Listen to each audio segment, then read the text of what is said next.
Hold on. Let me take a sip.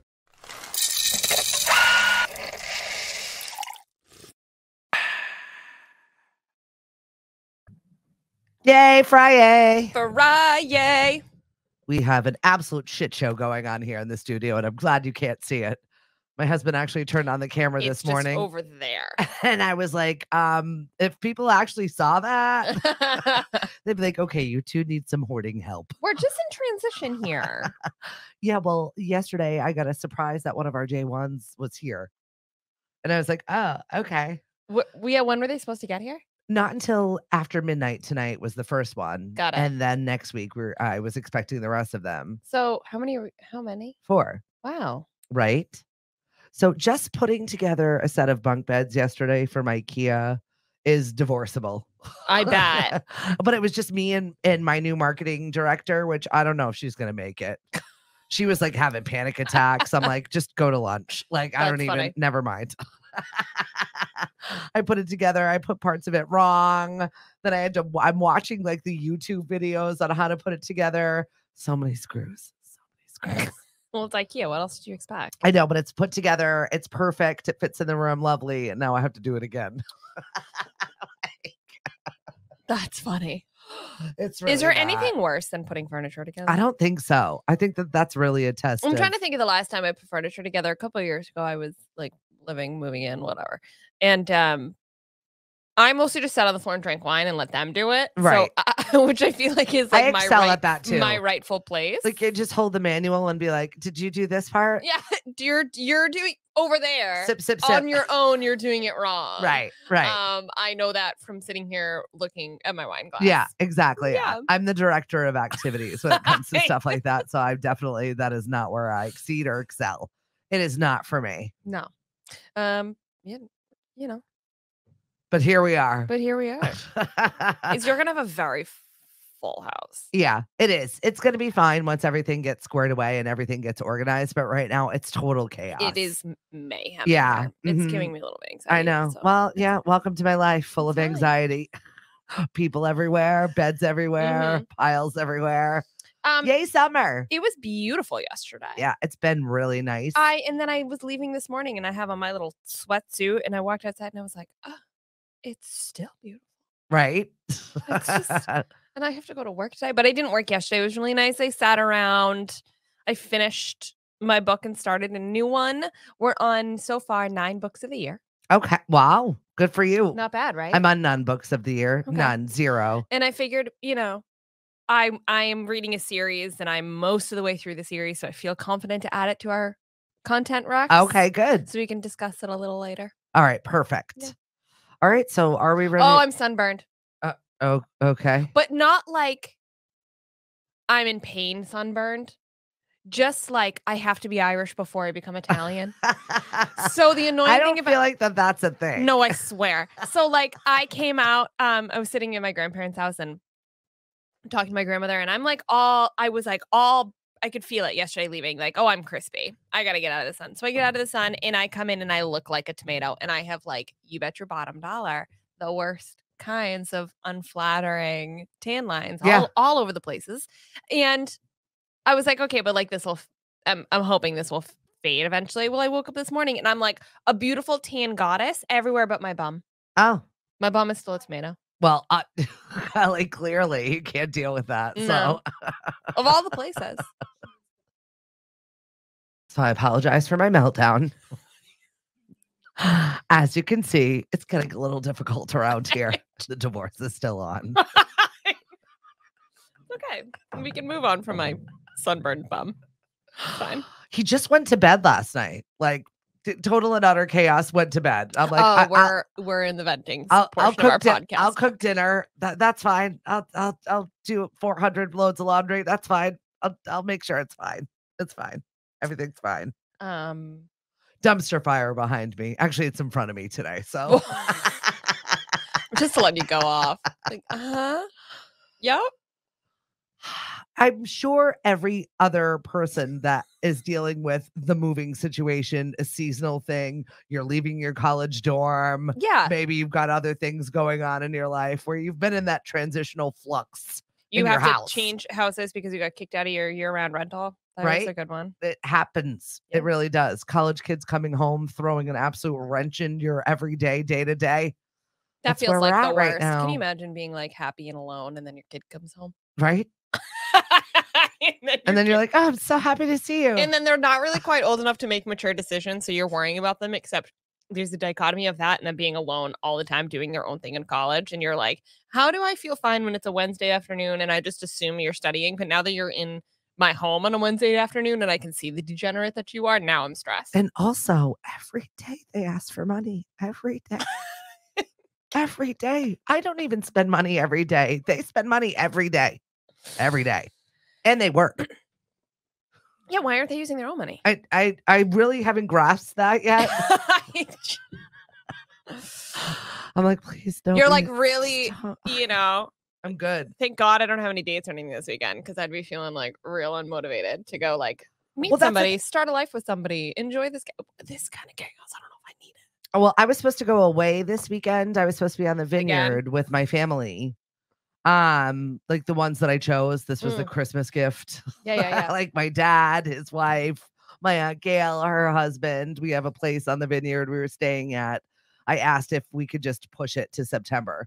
Just because everything is psychotic right now. Yeah. And we had a death in the family. So it's kind of like changed our time. Yeah. And financial status. So that's kind of put a damper in things. So now I find myself with this free weekend that I'm going to fill up with shit I need to do. Like but get a dumpster. I know, but we don't have an episode on Monday, but on Wednesday when I see you, it'll be like, I got everything done. Yeah. Okay. It will be fine next week. It'll be great. I know. I just have to suffer the growing pains right now. And I'm not loving the growing pains. Should we get into what's roasting? Yes, please. Except me. Yes. All right. I guess the saga continues. The saga continues. This is my favorite thing about pop culture, honestly. And like one of the major reasons I love this podcast is because we start a story and then we're like, we don't really know what's going on. And then it all starts. Well, the headline hits and then you find out what's real, what's not real. I don't even know if this is real. I don't even know if this is real. There's like a media control, like he said, she said, and we all sit there like. So Al Pacino. I love it. Just broke the news on our last podcast. He's going to be a dad again, 82 years old. With Noor Al-Fala, I think is how you pronounce her name. Al-Fala. Either way, there's a lot. Her name is Noor, though. I know unpack. That. So, go back. Al Pacino has kids already. 33-year-old and two 22-year-old twins. Mm-hmm. Anton and Olivia. Cute names. Yeah. I guess it has come out that Noor was a friend of Olivia's. Yeah, awkward. And they were hanging around during the pandemic. Can you imagine? No, that this person is in your pandemic pod and all of a sudden your dad's boning her. There's an issue. Well, I have so many questions. Like one, during the pandemic or before the pandemic, if Olivia's 22 now, that would have made her 18, 19, bringing around a friend that was in her mid 20s, which like there's such a development difference there. And I'm not saying like if you're 18, 19, you can't have friends that are 24, 25, but like having a friend that's 24, 25 and hang around the house a lot. I just feel like this was definitely a target. You know what I mean? Like Noor was like, okay. Oh, maybe. This is a target. I'm going to start hanging out with the daughter. And that way I get in with the dad. And that way I get my little anchor baby. Oh, interesting. Because there's information out there that she said that she couldn't get pregnant. That she said there's and all of this is going on where the side story is they're fine. This is all media drummed up. They're actually together. But then on other ones, it's like they've been trying to separate this. They're not together. The lawyers are involved. It's all legally complicated. The kids are upset. Everybody's been working on this for months. They're not together. She knew that he didn't want to have kids, which is why she didn't tell him until she was 11 weeks along, which honestly, though, that's not that far. Like you find out. Yeah. Even if you find it, like you could find out late and then there's actually not that many weeks before you're like, okay, now I decided I'm going to go through this. Now I have to deal with this. Now I'm going to tell the father. So 11 weeks to me doesn't seem like, oh my God, she waited forever. But at the same time, like. With the laws and everything that's going on, I don't even know what you're allowed to wait for. What you're not allowed. Right. I don't even know. Depends on where you are. Right. We can't keep track of it. But I just think the whole thing is interesting. Like she came over to hang out with Olivia and then she started sleeping with Olivia's dad, who happens to be Al Pacino. And now she's pregnant. Right. But like prior to pandemic. So call it 2019 to 2003. We're 4 years later. So what are you doing 4 years later still sleeping with Al Pacino?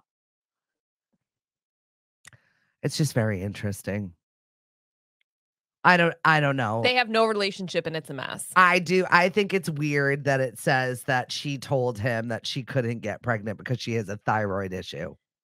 And also, that didn't just manifest itself out of nowhere.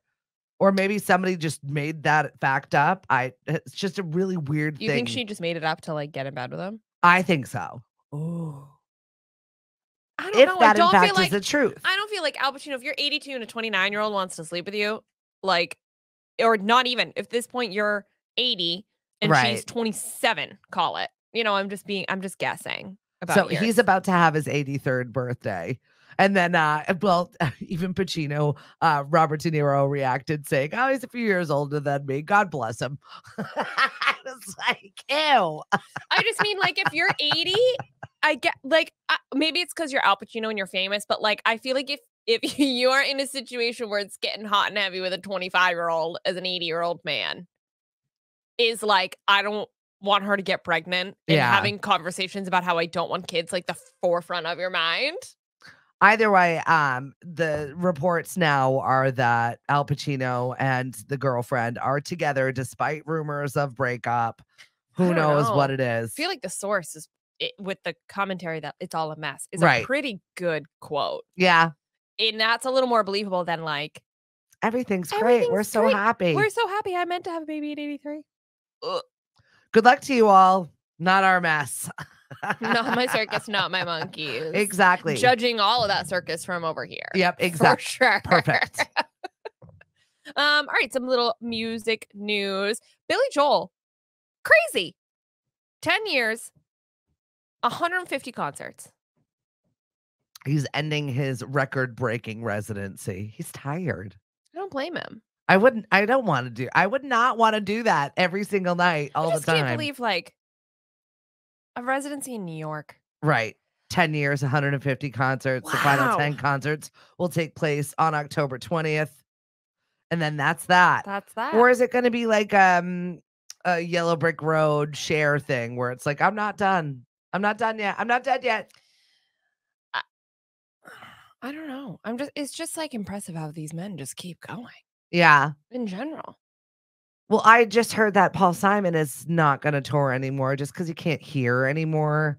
That's got to be so frustrating. For sure. I'm also not shocked. I'm like, that just makes me sad. But you got McCartney out there going strong. He'll be 105. That man will die on stage. Is it the generation about these men? So my grandfather's 91. He's going to be 92. Yeah. This July. He comes home. He gets picked up from work at 4:00. I feel like if you don't, like, is it a generational thing? If you don't use it, you lose it. And I feel like they just want to do something. It's what keeps you going. Yeah. I mean, Cliff's grandfather retired and he was dead like within a year just because he stopped doing what he was doing. No other fashion other than he had no reason to live, really. That's crazy. So, I mean, I guess there's a purpose-driven situation. But I mean, when you go to that level of notoriety, I don't know. It's just so interesting when you compare to like the Gen Z mindset. And I'm generalizing, and maybe our Gen Z listeners will hate me, but there is a sense of like they take work-life balance into such heavy consideration in everything they do. Yeah. And it's become, a meme and a generalization, whatever, that like Gen Z doesn't want to work. And of course, I think that there are a lot of kids that do want to work, but it's true. They're like working for more money. They're working for more benefits. They're changing companies based on culture. They're picking jobs based on like sustainability practices. Like they're being much choosier about where they're working. And they're also not into this grind culture at all. Right. But however, you have a generation of people, boomers and etc., that did nothing but grind. Yeah, we're workaholics. And I'm not a boomer. But there's so many of them that have these super, super long lives and are continuing to be successful and have kids at 79, 80. And it's all the same generation. Yeah. And I'm not saying one thing's right or the other. I'm just saying it's so interesting to see those two. Like, I wonder what Gen Z's life expectancy will be like when they have this mentality even going into work life. Yeah. Like, I don't their have to early do this. 20s. I don't have to be there. Right. I don't want to. But does that mean they're going to spend their time and their energy into more hobbies and things like that? I don't know. I'm just interested to see, I mean, I'll be dead, but like what the evolution is. Who is right? Yeah. Where do we go from here? Like, I'm not saying the boomers are right in their workaholic ways, and I'm not saying Gen Z is right in their like picky, fancy, choosy when I'm going to work and when I'm not going to work, work from home generation. I am just saying that I think there is from a sociological standpoint, where is it going to feather out? Yeah. We're curious. With the concept of like, if you keep working and you keep going and you have a purpose, then you're more likely to have a longer life. So he's still working. You got Springsteen out there on the European leg of his tour. And my most favorite moment of this was somebody was FaceTiming their dog during the show, during the song Born to Run. And I'm going to add the photo in right here.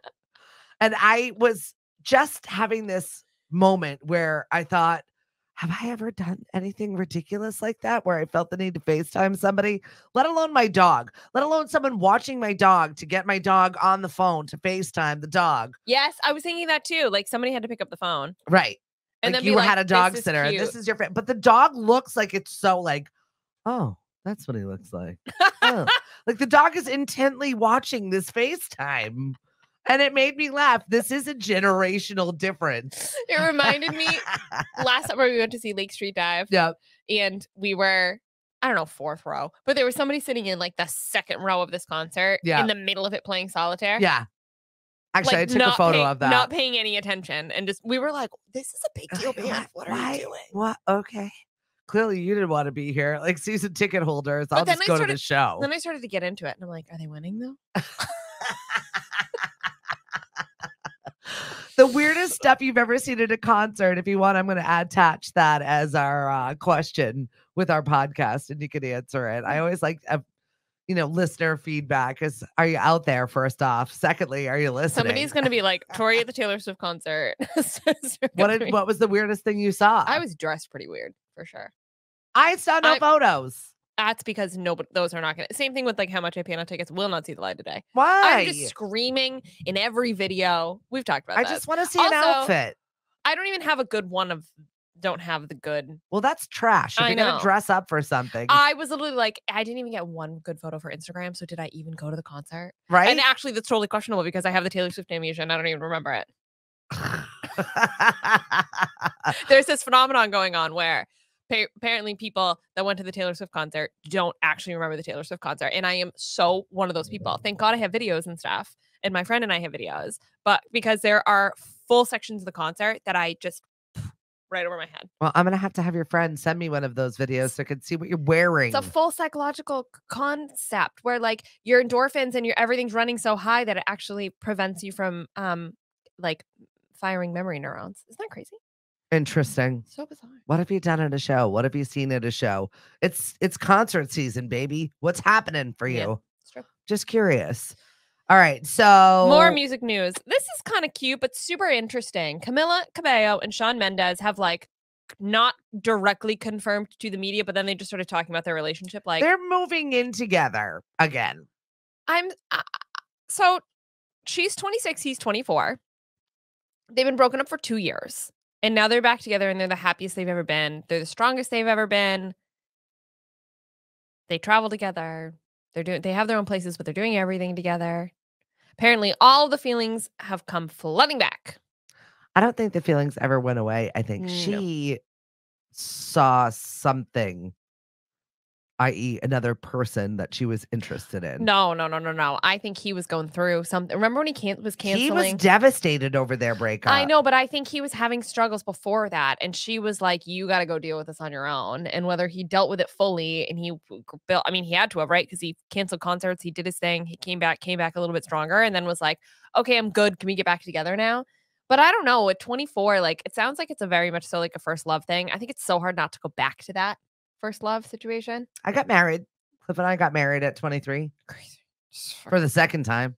Crazy. That was my second You people marriage. are crazy. Okay, we don't do that anymore. I know. Well, it's not like it was that long ago. I mean, I still feel like when you imprint or meet the person that you love or are going to be with, you're just with them. It I don't doesn't know. matter what time. I think this isn't going to last. I think this is back to, like, you went back to your ex. Bad habits. Yeah, I think you went back to your ex. I think it was, this person was so significant in your life and your development. It's very hard to detach. And I know it's been 2 years, but things happen in those 2 years. You're still not that old. You have had incredible experiences, but you haven't necessarily like built your brain up enough and had enough life under your belt to. So you're calling for it not to last. I don't think it'll last. I think this is, I think we'll see what happens again in another 2 years. I just think this is a cyclical. I think it's a cyclical thing. Oh, possibly. It could be exactly that. They that. don't like leaving each other's sides. All right, maybe this is codependency. Okay, thank you. All right. Which, like, you usually are when you're in your early 20s in your first relationship, and then when you miss them in your second relationship and you're trying to, like, figure it out what to do, and if that bridge is still there, then cross it back over and see what happens. Yeah. You know what I mean? Like, I think it's easy to fall back into a level of codependency. Possibly. Okay. All right. We can move on. Yep. Ryan Gosling, 42. Gen Z critics who think the actor is too old to play Ken in Greta Gerwig's Barbie movie. It's coming out. Barbie is now thrust back into the collector's items where people are like digging out their Barbies. Some are worth up to $27,000. I love that. But I 100% was critical when I saw some of the early photos last year. Yeah, we talked about this. You're like, we talked about it in an earlier pod. Supposed to be aged. Ken doesn't have crow's feet. And I've got plenty of them. I've got enough for everybody. I've earned these laugh lines at 45. That being said, though, there are multiple Kens in this movie. There are multiple Barbies and there's multiple Kens. We didn't know that. I didn't know that. We didn't know that then. So he is the like pinnacle Ken, which against Margot Robbie, kind of a great casting. I think I love it. Right. And I love her. And I also like the fact that like apparently there's different Kens. You know, so if you don't like that Ken, pick another Ken. Okay. But I liked what he said. Okay. Do you want me to read it? Yes, absolutely. The quote is great. So I'm assuming he went out on Instagram or he was talking to GQ about all of the critics who commenting on how old he is. And he said, it's funny, this kind of clutching your pearls idea, like hashtag not my Ken. Like you ever thought about Ken before this? And everyone was fine with that. For him to have a job, that is nothing. But suddenly it's like, no, we've cared about Ken this whole time. No, you didn't. You never did. You never cared. Barbie never fucked with Ken. That's the point. If you ever really cared about Ken, you would know that nobody cared about Ken. So your hypocrisy is exposed. And that's why this story must be told. I love Ryan The last Gosling. line is like such an actor moment. But I think it's so funny. Like his job is the beach. Right. Or his job is surf or something. Like you are an accessory. You are Barbie's accessory. Like a purse, like the shoes, like an outfit. You are an accessory to Barbie. That's what Ken was. She's got her dream house, and then Ken goes in the dream house. Right. Like this. And I like the fact that he pointed it out. Like, why are you trying to make Ken more than what Ken is? And if you understood Ken, you would know that Ken is nothing. Right. So why are you commenting on how old I am when Ken is irrelevant anyway? Exactly. The story's not about me. You're like, I love that. I just love him. I love that him and his wife are out of the limelight. They're raising their kids quietly. Yeah. You never see him out and about. He lives a very regular life. I was just reading an article recently about how he had come out and said, maybe in the same article on GQ, that he knew he didn't want to have kids. And then he was working with her, Eva Mendes, right? Yeah. Working with her on set in their movie. And he was like, but I'll have kids with her. And I was like, oh, stop. Isn't that like what everyone right? And they do. They live so out of the limelight. And I love that they just have a regular, simple life. And he's so just salt of the earth, down to earth human, being a Mickey Mouse kid. What's that movie with Emma growing Stone up with Brittany and Justin and all the drama and BS and Christina. And he was part of that. Yeah. And just kind of was like, not for me, though. I'm older now. I survived it. He was like that then, though. It was never for him. That drama was not what he was about. Yeah. So cute. Just funny. I just like the fact that he was like, you guys. La La Land, is that what you were talking about? No. Steve Carell. Oh. So it's a comedy. Yes. They do the scene in the house, and then it finds out that like he's the what is that movie? Steve Carell, Emma Stone, Ryan Gosling, a rom-com. where Steve Carell is newly divorced. Yes. And he meets Ryan Gosling in a bar. And Crazy Ryan Gosling, Stupid Love. So funny. That's probably one of my favorite. Yeah, that's I have up there. A few top 10. That's a good content rec. It's supposed to rain this weekend. So if you're stuck in the house and bored, see if you can find Crazy Stupid Love, because it is a good one. It's a good one. Mm-hmm. I agree. Scene when they're with Emma Stone when they're in the house. Okay, since we're talking about, aging and being on this space, Tori started playing the T-Pain song, and then I realized it was the new ad for Wendy's, and I was like, what? You're old when. I got sucked into this story, and then I clicked play, and I just turned to you, and I was like, I can't turn it off. It's been 16 years since T-Pain came out with Buy You a Drink. Seriously. And now the singer wants you to buy something a little bit sweeter. Wendy's Frosty. Oh, how much did Wendy's have to pay for this? Probably not much. I don't know. I bet you because he hasn't gotten off the couch at all. I bet you he's like, I got money, I got investments, I don't need to do anything. It has to be a fat check from Wendy's to use his most iconic track, like most well-known, most relevant. Although, Tag Team was the first one to kind of do that with the scoop. There it is. Whoop, there it is.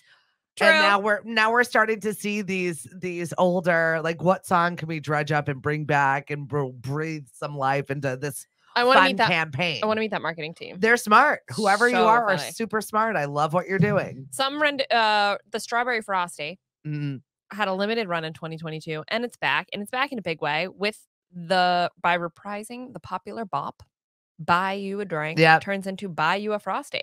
It is great. He cuts out of like a pink car. Frosty Pain. Yeah, it's funny.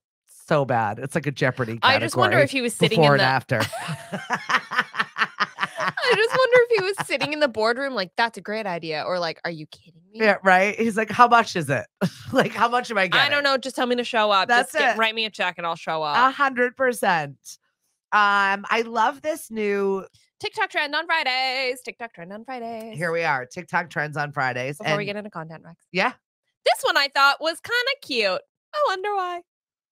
Our ballerina over here has decided that it is now the TikTok trends that we are talking about. I did not decide it was the TikTok trend. 68 million views on TikTok decided it was the TikTok trend. I'm loving that adults are taking dance classes, period. I think it's great. There's country line dance has made a huge resurgence here on the Cape. Really? And there are 4 or 5 different bars now that have country line dancing. The Axe Bar in Hyannis now is doing country line dancing lessons. That's cool. So if you want to learn how to do it. I watch those videos all the time. It does not look hard. Yeah. No, it's really not that hard. I can do that. 4 square paddle. I got it. Yeah. I want to do that. And there's like maybe 6 or 7 moves within the move. Yeah. But I love that this is a resurgence for adults doing their little dance classes or going out to go dancing. I miss that. It's a way to work out, tap into your creative side. Yeah, they're talking specifically in the TikTok trend with 68 million about adult ballet, which is just making me, I'm now having dreams about it. Like, do you want to take a class, Tori? Do you want, like, I have like a craving to, if any of my past ballet friends are listening, I have a craving to like take bar. Like I have a craving to like just stand at the Well, they have bar classes. Yeah, but like go through not like bar, like your workout positions. Bar. I mean like ballet bar, like that like meditative state and that progression. Get it done. I'll do it with you. It'll be like Fantasia for me, but I'm in there. I'm on it. Ballet core is like a thing. I'm like, I took 8 years of ballet. I'll do it. Yes. Oh my God. Yes. I didn't know that. It's a fat ballerina. Absolutely. I was in there. So was I. Tap, jazz, ballet. I was in it. I did it all. So many dance classes. I loved it. Tap too? Yeah. Yep. I can do the Charleston time change. I'm just like looking at you like this is a whole new thing. Oh, I've got all my costumes in the other room. Tarantella ballet. How? Okay, go back. When you were little. Like until I was like almost 20. Oh my God, I did not know this. I loved it. We didn't have cell phones. We didn't have TikTok. We didn't have it. I had dance class. I loved it. That's awesome.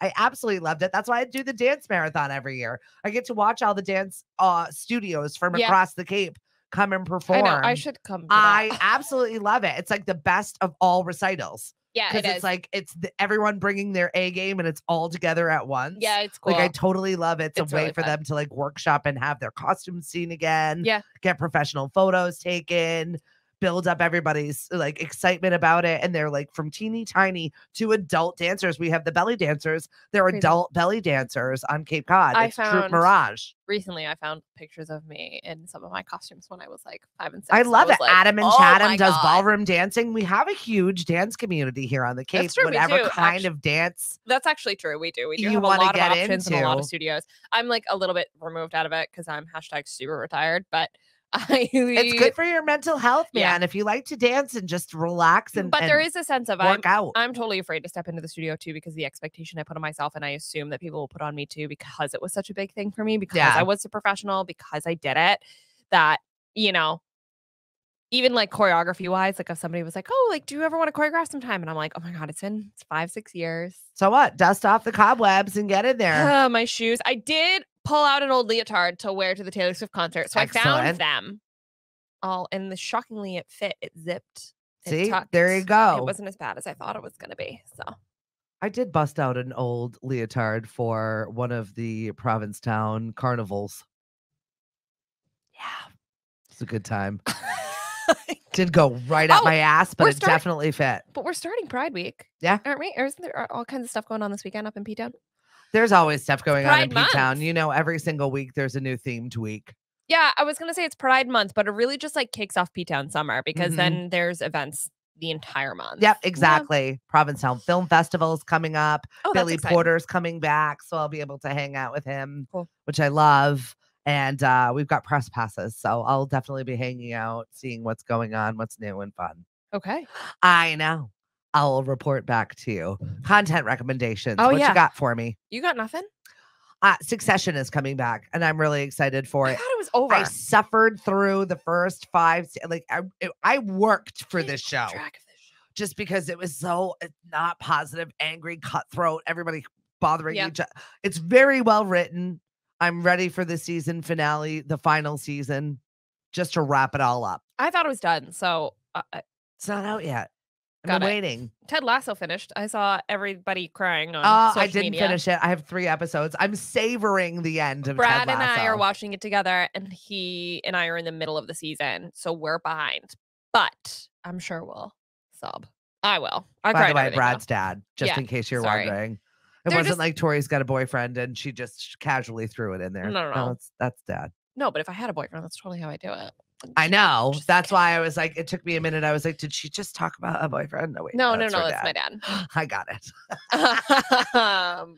Content those Rex. Are just what are you reading? Terms. Oh, shoot.